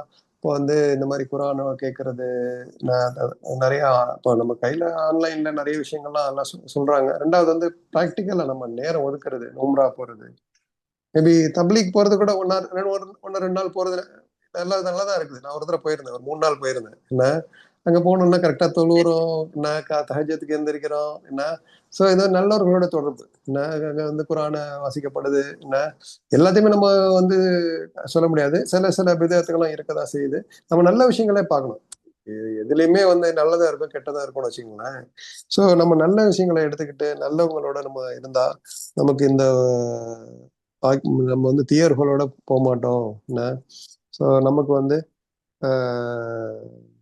இந்த அதெல்லாம் நீங்க டீனேஜ் பசங்களை பத்தி சொன்னீங்க. இந்த மாதிரி சின்ன பசங்க இந்த மாதிரி பேட் இன்ஃப்ளூயன்ஸ் நிறைய இப்போ கஞ்சா அப்படின்னு சொன்னா நிறைய இந்த போன்னால நிறைய ஒரு சீர்கேடுகள் நடந்துட்டு இருக்கு. இதுக்கெல்லாம் ஒரு இயக்கங்கள் உருவாக்கப்பட்டு நம்ம வந்து இந்த மாதிரி இந்த மக்கள்லாம் பிள்ளைங்கள்லாம் வந்து இந்த கோடை கால விடுமுறைகள்ல ஒரு இடத்துல அழைச்சிட்டு போய் அவங்களுக்கு வந்து தீனியாத்தை பத்தி சொல்லிக் கொடுக்கறது, மார்க்கத்தை பத்தி சொல்லிக் கொடுக்கறது, என்ன இந்த மாதிரி ஒரு இருந்துச்சுன்னா அவங்களுடைய ஈமான் பலப்படும். என்ன நல்லவங்களோட சேரும் போது அவங்க சைத்தா வந்து ஆதிக்கம் குறையும். என்ன ஸோ அவங்களுக்கு அந்த வாய்ப்புகளை நம்ம ஏற்படுத்தி கொடுக்கணும் இன்ஷா அல்லாஹ். நம்ம குறிப்பா நம்ம பிள்ளைங்களை பார்க்கணும். நம்ம பிள்ளைங்களே வந்து எப்படி இருக்குது கண்ணு கருத்துமா பார்த்துக்க வேண்டிய காலம் இப்போ. என்ன அதனால வந்து துனியாவும் போய் தீனும் போயிடாம நம்ம வந்து அதுங்களை வந்து இல்லைன்னா நம்ம போய் பதில் சொல்லணும். என்ன அவங்க வந்து நம்மள்ட்ட போய் நம்மளை வந்து குற்றம் சாட்டக்கூடாது. இவங்க வந்து எங்க அத்தா இப்படி வந்து என்னை பார்க்காம விட்டுட்டாரு, அவரு என்னை வந்து கண்டுக்காம விட்டுட்டாரு. என்ன ஸோ அந்த மாதிரி குழந்தைய பெத்தா மட்டும் பத்தாதுமாங்க இல்லையா.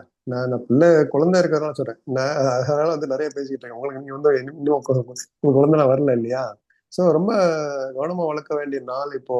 என்ன அதனால வந்து இன்ஷால்லா துவா செய்யணும். பெற்றோருடைய துவா எல்லாம் நிச்சயமா ஏத்துக்கிறான். அது தஹஜத்துல மத்த நேரங்கள்ல அதுக்காக அழுது ஒரு தந்தையோ தாயோ பிள்ளைங்களுக்காக கேட்கப்படும் துவா வந்து அங்கீகரிக்கப்படுது. ஸோ பிள்ளைங்களுக்காக நிறைய கேட்கணும். அவங்கதான் வந்து நமக்கு வந்து இன்ஷா அல்லா சொல்ற சதக்கா ஜாரியான்னு சொல்லுவாங்க. நம்ம மௌத்தா போன பிறகும் அவங்க வந்து நமக்கு நல்லவங்க செய்யற சாலிகான பிள்ளைங்களா நமக்கு இருக்கணும். என்ன வந்து போன பிறகு அவங்க வந்து நம்ம இப்போ லானத்து சொல்ற பிள்ளைங்களை ஆக்கிடக்கூடாது. இந்த மாதிரி என்ன விட்டுட்டு போயிட்டாங்க. அங்க வந்து அங்க வந்து நம்ம என்ன பண்ணோம், அம்தாஜுல் முஜ்ரிமீனா நம்ம வந்து நினைக்க கூடாது அங்க போய். அந்த ஒரு ஒரு உதாரணங்கள் இதெல்லாம். ஸோ நம்ம இந்த குற்றவாளிகள் கூட்டத்துல இருந்து நம்மளை நல்லா பாதுகாக்கணும். அதுக்கு இந்த உலகத்துல ரொம்ப கவனமா இருக்கணும் அப்படிங்கிறத நம்ம நினைவுல வச்சுக்கிட்டு இஸ்திகபார் செஞ்சுக்கிட்டு ரொம்பவும் பயந்துகிட்டு இருக்க தேவையில்லை. நல்லா வந்து ரொம்ப கிருபையாளன் கருணையாளன் ஒரு பயத்திலேயே நடுக்கத்திலேயே திடுக்கத்திலேயே இருக்கணும்னு அவசியம் இல்லைங்க. என்ன நல்ல வாழ்க்கையை என்ஜாய் பண்ணிக்கங்கிறான், இதையும் பார்த்துக்கங்கிறான். என்ன ஸோ எல்லாமே பேலன்ஸா தான் இருக்கு சொன்னான்டா. ஸோங்கிறத நம்ம மனசுல வச்சுட்டு அந்த கஃப்லா தான் முக்கியம். கவனமற்று இருக்கிறோமா, நெக்லிஜென்ஸ் சொல்லுவாங்க இங்கிலீஷ்ல, கிரிமினல் நெக்லிஜென்ஸ் ஆக்ட். அதாவது எல்லா ப்ரொஃபஷனல்லையும் சொல்லுவாங்க, ஒரு ஆடிட்டர் நெக்லிஜென்ட் ஆனா அவருக்கு தண்டனை அதிகம்.